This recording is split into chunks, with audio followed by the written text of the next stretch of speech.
Amen. All right, if you can turn to the book of Acts, chapter number 1. I need that. Get that part too.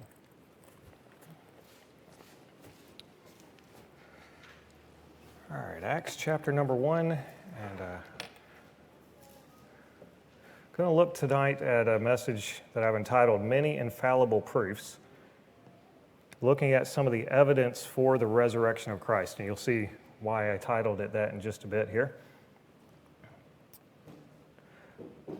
But I was speaking with a friend of mine the other day, and who is once was a Christian, or at least made profession of faith and claimed to be a Christian, and now he's claiming that he's an atheist.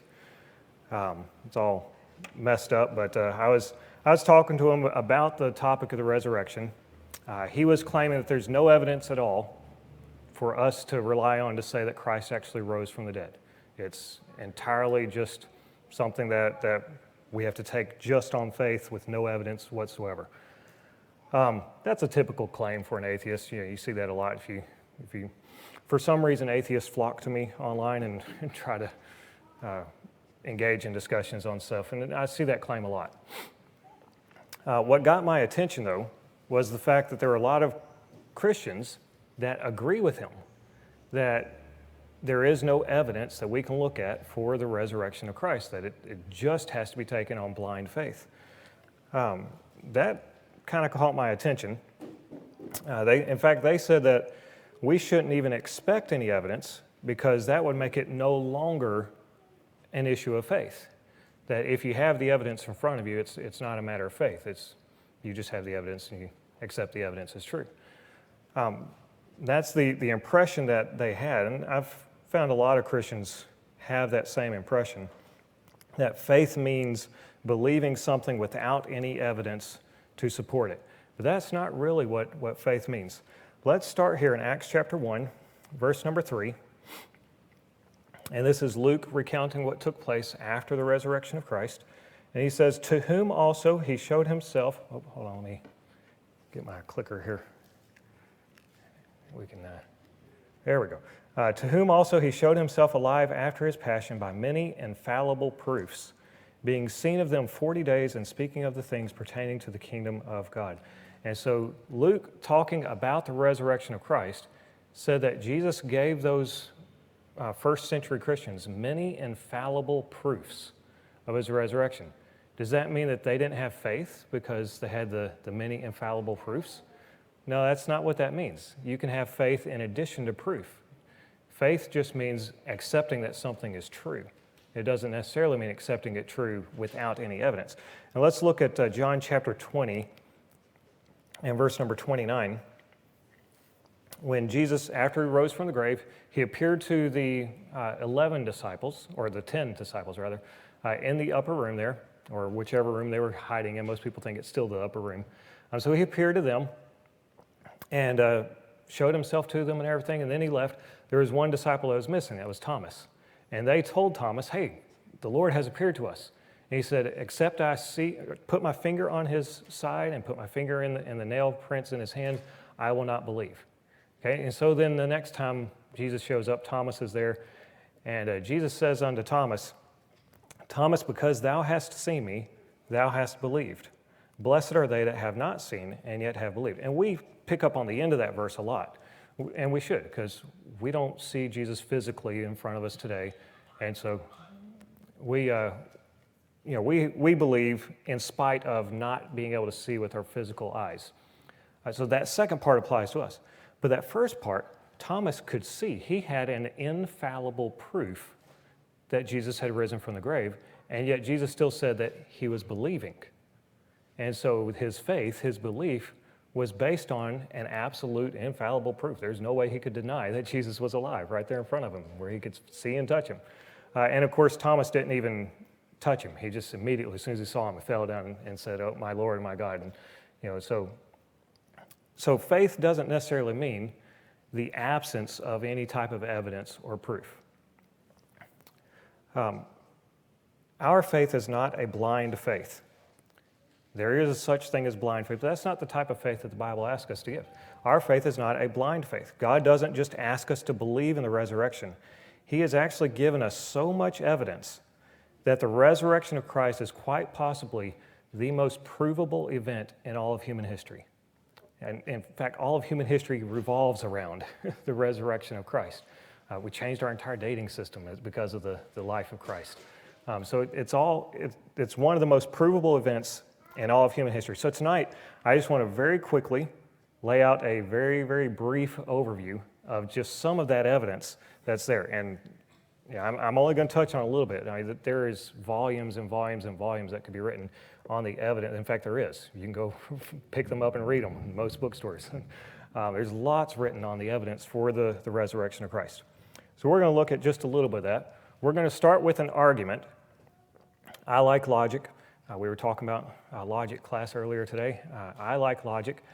So I came up with a nice little simple logical argument. First point, a man can live on earth after his death if and only if he has been raised from the dead. That's the only way that can happen. So he's dead, now he's alive. That can only happen if something in between there happened where he rose from the dead. So that one's pretty self-explanatory. The next one, Jesus lived on earth after his death. That's the one we'll spend most of the time on tonight. If those two things are both true, we know the first one's true, the second one we can look at tonight and see the evidence for it. If those two are true, then it follows that therefore Jesus rose from the dead. And it's an ironclad logical argument that can't be refuted. So let's look at some of the evidence here. Okay, first of all, Jesus died by crucifixion. That's the first point we're going to look at. So in order to be raised from the dead, you have to actually have died. And believe it or not, when I was talking to this atheist about the resurrection, he said I couldn't even prove that Christ had been crucified. That's even easier to prove than the resurrection. But he said you couldn't even prove that. But we'll look at that just a little bit. The second point is that Jesus was seen alive again after 3 days. We're going to look at two categories of evidence. Let's look at the first one. Jesus died by crucifixion. In the Bible, this is verified by two eyewitness accounts. And I know there are 4 Gospels. 2 of them are written by eyewitnesses. That's Matthew and John. The other 2 are not written by eyewitnesses. They're people that interviewed eyewitnesses. So Matthew and John are written by eyewitnesses. We'll get into how we know for sure that they were actually eyewitnesses when we come up with them for the next line of evidence.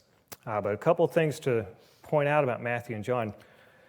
Most secular scholars, or a lot of secular scholars, will say these books weren't written until almost 100 years later after the death of Christ, and that they weren't written by Matthew and John, they're written by other people. The problem with that is that the authorship of these books has never been questioned until modern times. Every reference to, well, it's modern times to me anyway, my wife makes fun of me, it's about the 16th, 17th century. So until about then, their authorship was never questioned. Everything written about them always said, the gospel according to Matthew, the gospel according to John. All the ancient writers that wrote either in favor of them or even against them attributed those books to being written by Matthew and John. And in fact, they have titles. You'll notice in your Bible, our English Bibles, it gives the title, The Gospel According to Matthew. They've had that same title all the way back. The oldest copy we can find that has a title on it, sometimes we only find a little piece where it's just a verse or two, that's all we find in that copy, because the rest has been destroyed. But all the copies that we find that have the beginning of those Gospels, they include the title, the author, or the Gospel according to Matthew, or the Gospel according to John. And so that's been with them all the time. There's no evidence anywhere to indicate that those were written by anyone else. And then there's also a thing called forensic statement analysis. We'll look at that in the next section. In addition to the 2 eyewitness accounts, we have other biblical accounts. These are second-hand accounts of the crucifixion, except for Peter. His is an eyewitness account, but I listed his and the others because he mentions it in 1 Peter, and in 2 Peter he just mentions it kind of in passing, that he was there for the suffering of Christ. He doesn't actually say the crucifixion, he just says the suffering and the death of Christ. And then you have Mark and Luke. Mark was Peter's translator, and most people believe that Mark's gospel is actually Peter telling Mark what happened, and Mark wrote it down. That's what most people believe. But we do know that Mark was Peter's translator because Peter did not speak Greek, and yet he traveled through the Greek world preaching the gospel, and he would travel with Mark, and Mark would translate for him. Luke, of course, Luke was one of the foremost historians in the ancient world.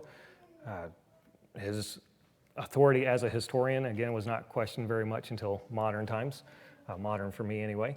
And so we have Luke's gospel also, which he states at the beginning of the gospel that what he did is he went and found the people who were there, the eyewitnesses, and he asked them what happened, and then he wrote down what they said. All right, then we also have extra biblical accounts. These are accounts outside of the Bible. For historians, these accounts actually carry more weight than the Bible. Not for us as Christians, but for people that reject the Bible, these carry more weight. There are a lot of these. I just picked out one. This is from Tacitus. Tacitus is well known as one of the great historians of the ancient world. Very few people dispute what he says in this passage. Most scholars say this is exactly what Tacitus wrote and that this is actually what happened. He said, consequently, to get rid of the report, Nero, this is the report that Nero had burned Rome, so it's after the burning of Rome. Nero fastened the guilt and inflicted the most exquisite tortures on a class hated for their abominations called Christians by the populace.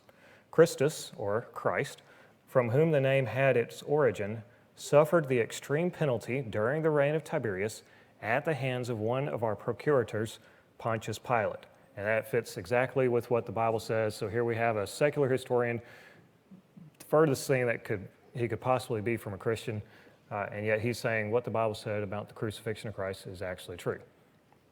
And then also we have that the death of Christ, not only do we have two eyewitness accounts, we have other biblical accounts, we have extra biblical accounts, we also have the account of medical professionals that look at these accounts and can tell you definitely anyone going through this would have died. There's not a way to survive that unless you had immediate medical attention, first class modern world medical attention. There's no way Jesus could have suffered these things and lived through it. Luke mentions in his gospel that when they pierced his side, water came out with blood. That is an indication of the pericardium around the heart bursting and the water that's around the heart mixing with the blood, and that's a sign of death. So when the Romans pierced his side and they saw the water with the blood, they said, yep, this guy's dead. We don't need to break his legs. And so many medical doctors have confirmed that, and you can find dozens of those online where they'll tell you exactly what happened at each stage of Christ's passion and how that affected him medically. Okay, so that's the evidence for Jesus dying by crucifixion, and then where we'll look in a little bit more detail, the one that's more controversial is the claim that Jesus was seen alive after 3 days. Again, we have two eyewitness accounts, that's Matthew and John. Then we also have Peter and Paul both claim to have eyewitness accounts for that, but I have them under the other biblical accounts. We have Mark, Luke, Peter, and Paul, and then there's reference to Christ's resurrection in other books as well, just without coming right out and saying, I saw the risen Christ. Peter says that he saw the risen Christ. Paul says that he saw the risen Christ in 1 Corinthians 15. He says that when Christ came to him on the road to Damascus, he didn't just have a bright light and the voice that spoke to him, he actually saw the risen Christ in that Damascus Road experience. So we have eyewitness accounts and other biblical accounts. But how do we know that these accounts are actually eyewitness accounts? And this is an area that's really interested me. There's an area called forensic statement analysis. I was introduced to it by this particular gentleman, J. Warner Wallace. He is a cold case detective out in California, and I think he finished his last case like 3 or 4 years ago. So he's just recently retired from being a cold case detective. Wallace was an atheist, and that is the symbol that a lot of atheists claim. They claim not to be a religion, and then they go around and grab icons and have special days of worship and all that. So, but anyway, that's a symbol for atheists. He claimed to be an atheist and was an atheist. He wanted nothing to do with the Bible, thought it was just a bunch of fables and stories. He ended up going to a church service, and I've heard his testimony a couple times. I don't remember what got him to the church service, but he ended up going to a church service, listening to the pastor preach, and the pastor was talking about how everything in the Bible is true. And he said, this is hogwash, this is baloney, I'm going to go disprove him.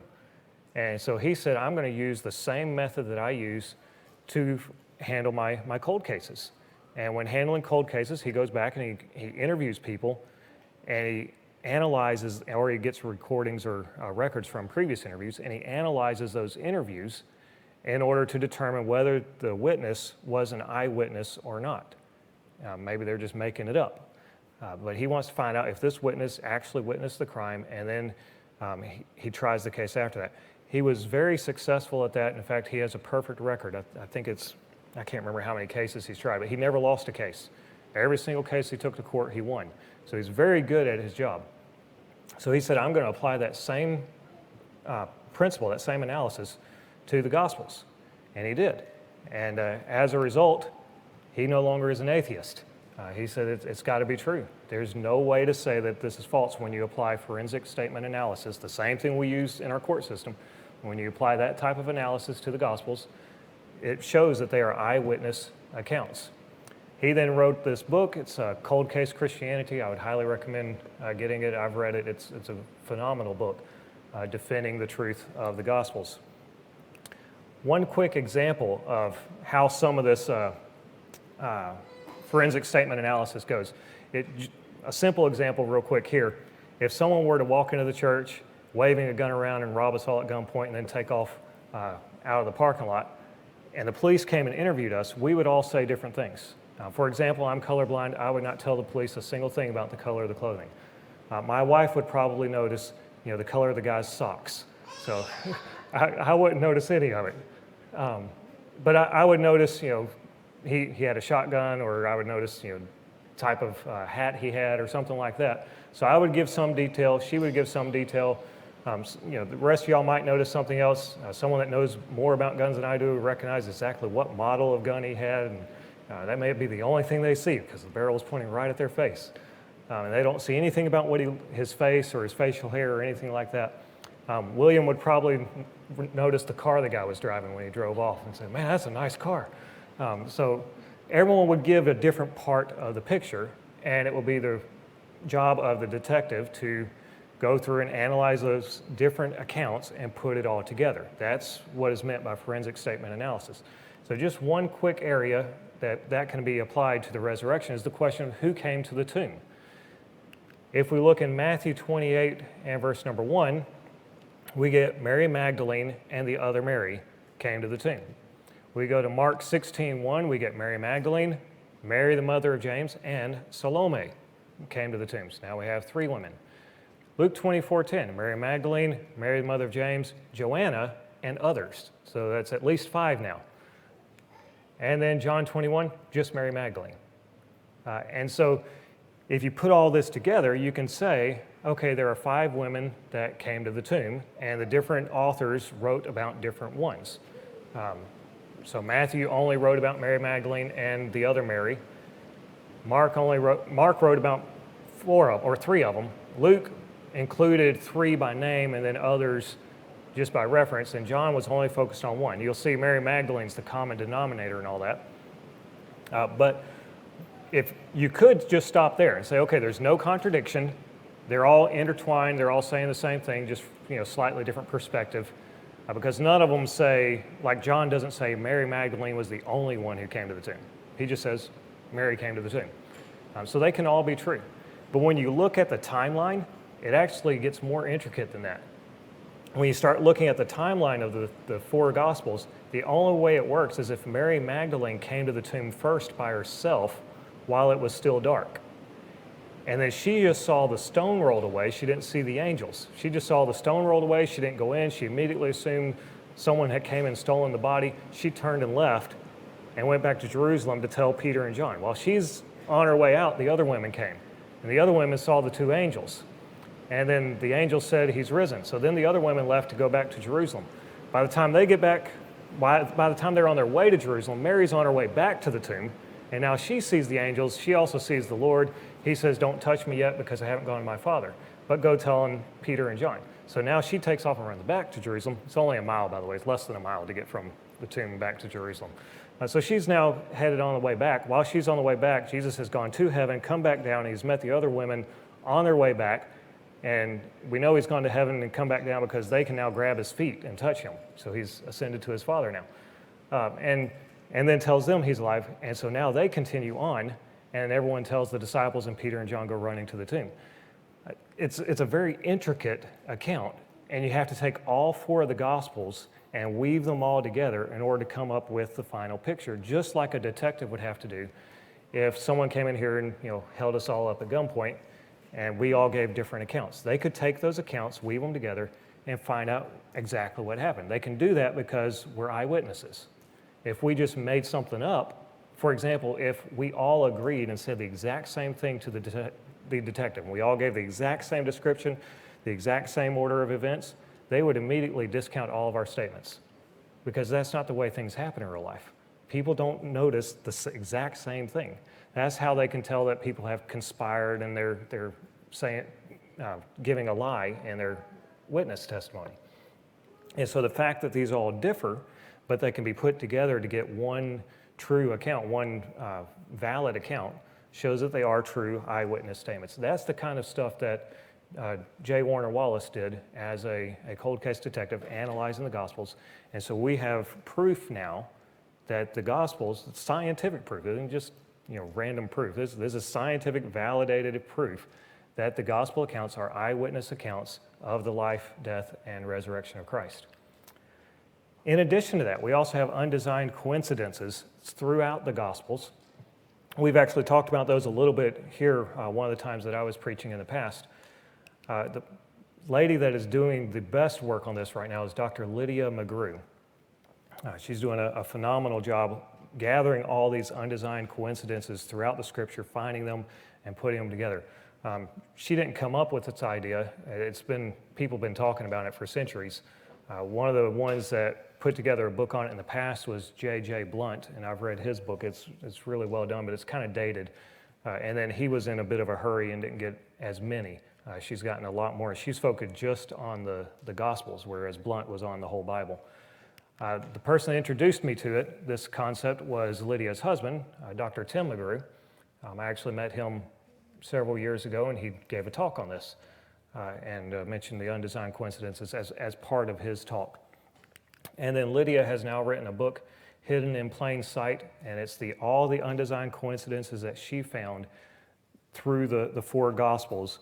And those undesigned coincidences show that it's a true account. Let's look at one of them just to see how.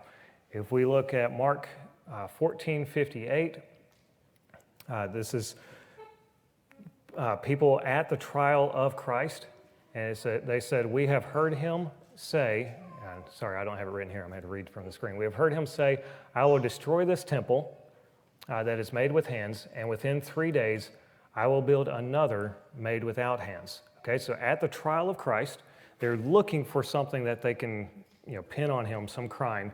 And so they finally find these witnesses will say, "Hey, he said if you destroy the temple, in 3 days I'll build the temple later. And I'll build it without hands." And then later, when he's on the cross, the people passing by on the cross mocking him said to him, "Ah, thou that destroyest the temple and buildest it in 3 days, save thyself and come down from the cross. And you're so powerful, you can rebuild the entire temple in 3 days."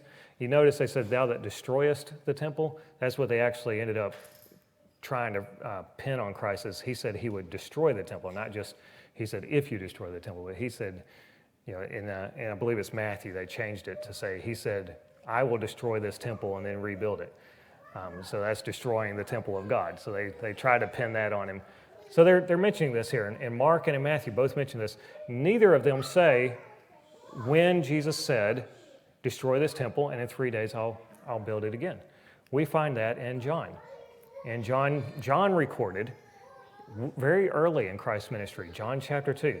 Jesus answered and said unto them, "Destroy this temple, and in 3 days I will raise it up." And then John explains he wasn't talking about the temple, he was talking about the temple of his body. And so that's Jesus predicting his own death and resurrection.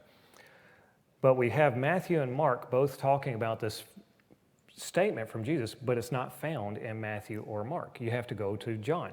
And so that's what's called an undesigned coincidence. It's just coincidentally, it's mentioned in John and not mentioned in Matthew and Mark. It wasn't planned. They didn't get together and say, hey, you talk about Jesus making this statement, and then we'll talk about that statement later at the end where he's on trial.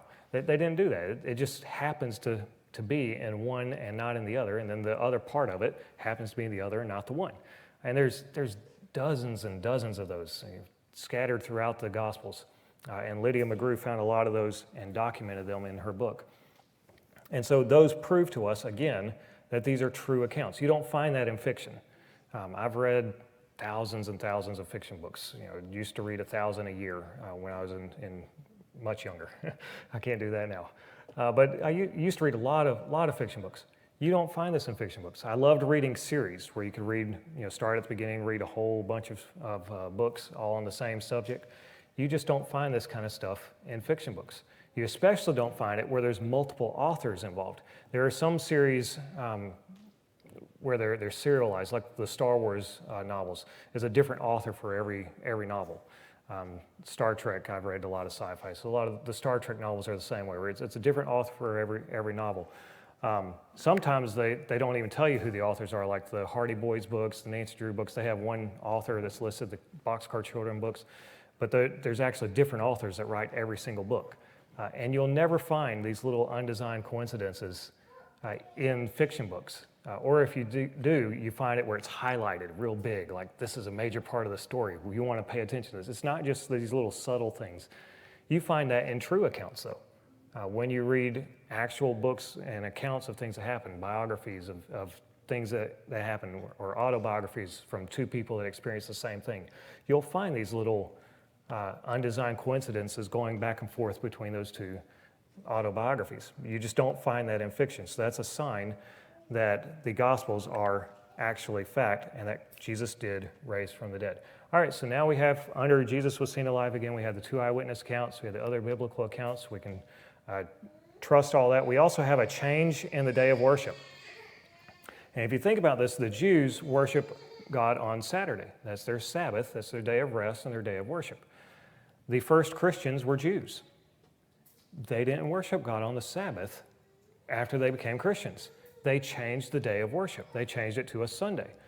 Well, when you have a major change like that, there has to be a reason. They didn't just randomly say, hey, let's all get together and worship on Sundays. There has to be a reason. And if you look for all the possible reasons there could be, there's only one. That one possible reason is that Jesus rose from the grave on Sunday, the first day of the week. That's the only contender for this change that took place. And it's a massive change throughout the Jewish population because there were thousands of Jews converting to Christianity on a daily basis. So you get this massive, huge change taking place all across the Roman world among the Jewish population. It's also affecting the Gentiles, but it's the change there is among the Jewish population, changing from worshiping on Saturday to worshiping on Sunday. And there's no explanation for that except for the resurrection of Christ on the first day of the week. And then also you have the personal experience of every believer, and atheists kind of scoff at this, but you know that Jesus lives if you're a believer because you have that personal relationship with him. Now, you can't necessarily offer that as a rock-solid scientific proof. My experience proves this, but you can say a lot of people have experienced this, and you can say someone else can too. Anyone can experience this. You have, he lives within my heart, the great song. You ask me how I know he lives within my heart, and we can know that too. If the resurrection were not true, then as Christians, Paul said it in I believe it was in Galatians, if Christ be not raised from the dead, then as our faith is in vain and everything, and said that we are of all men most miserable. And Christians aren't miserable people. We have a joy and a peace that the rest of the world can't understand. The only explanation for that joy and peace is that Jesus actually did raise from the dead. And so that can be given as a valid proof that Jesus rose from the dead. So we got just a little bit here of the argument. First of all, a man a man can live on earth after his death, and if and only if he has been raised from the dead. And then we gave a little bit of the evidence for the next point. Jesus lived on the earth after his death, and as I said, it is the most provable event in human history. We have more evidence for Jesus dying and being rose from the dead than we have for just about anything that you can study in history. And so, because those two are true, the first one, no one denies that first one. It's what would be called a self-evident truth. The declaration, we hold these truths to be self-evident. This is the type of a truth that it's talking about, is a self-evident truth. You can only live on earth after death if you rose from the dead. So everyone agrees on that one. The second one, we've seen just a little bit of the proof for that. And because of that, we can come to the conclusion, therefore, Jesus did rise from the dead. There are still people that will examine all the evidence for the resurrection and still deny it. And I know some people, for example, Bart Ehrman is a very famous atheist. He claims to have been a Christian and then eventually turned to an atheist. He actually went to Moody Bible Institute and had all the evidence before him. And he's very knowledgeable of the New Testament, but don't ever believe anything he says, because he lies all the time. He has no reason not to, and he does. He lies all the time about what is in the New Testament. But he's a real famous leading atheist today. He knows all this evidence. He's seen it. He's had it presented to him multiple times in debates. He knows it, but he still denies the resurrection. He's not denying the resurrection based on the evidence. He's actually denying the resurrection based on blind faith. The evidence is on our side. He has to take blind faith and blindly trust against all odds that someone, somewhere, is going to come up with some other kind of explanation for all this evidence. And I don't have that kind of faith. I don't accept blind faith. I accept the evidence, and the evidence says Jesus rose from the grave. I'm going to believe that's what actually happened. Whether I like it or not, which I happen to like it, but whether I did or not, I would still have to accept that because that's what the evidence says. But they have that kind of a faith. Norman Geisler and Frank Turek, two Christian apologists, came up with a kind of a funny way to say this, and they expressed it in the title of their book. I don't have enough faith to be an atheist. And they wrote that book explaining all this evidence for Christianity, entitled, I really love that title, but I have that same sentiment. I don't have enough faith to be an atheist. I can't deny that Jesus actually rose from the dead. It's the atheists that are really exercising blind faith by denying the resurrection. The Bible has a term for this. It says that they are willingly ignorant. The facts are on our side. Jesus rose from the dead, and everything we see in history proves that is true. So that is just a little bit of an overview of the evidence for the resurrection.